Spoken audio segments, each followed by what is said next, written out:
Noong unang panahon, may isang mangingisda nagpaalam sa kanyang asawa na lumawas sa kabayan.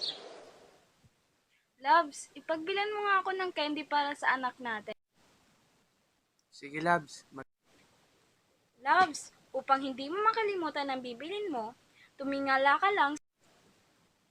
Sa araw na iyon, ang buwan ay talaga namang magsikat. Wala naman ang buwan. Labs, aalis na ako. Ingat, Labs. Nagsisimulang humayo ang mga mangingisda at agad-agad niyang binili ang mga kagamitan sa pangingisda at ang candy para sa anak. Ngunit sa kasamaang palad, nakalimutan ang ipinagbili ng asawa na dapat bilhin. Maaari ko po ba Hinahanap ko ang pinabibit. pampapula ba na? Hindi, malayo. E di palapitin natin. Hindi rin, lalong Ano ba? Lumalayo ba lalo? Naalala ko na, sinabi niyang tumingala lang ako sa langit at Wala naman ang buwan. Tumingala ang tagapangalaga ng tindahan at nakita ang buwang bugisuklay na siya rin nakita ng mga isda sa kanya. Alam ko na, makikipagpustahan ako sa'yo. Ito ang gusto ng asawa.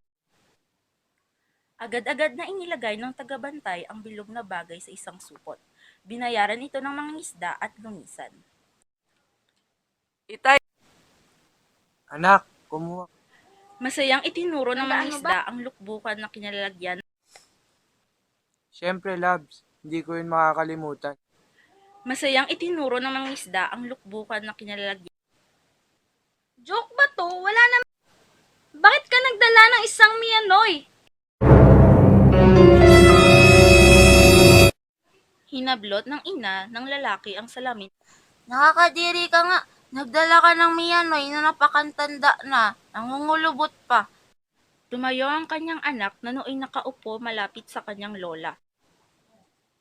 Lolo, tignan niyo po. Kinuha niya. Tignan ko nga ang masamang taong ito. Iniismeran pa ako ng kontrabe. At sa huli, sinaksak ng lolo at pinagsasaksak ang salamin.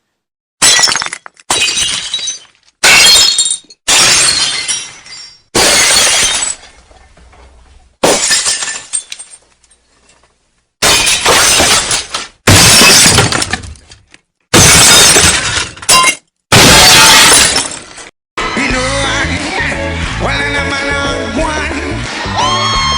Huwag ilabas yun ang kalukuhan. At huwag nyo na, huwag pipigilan pa. Walang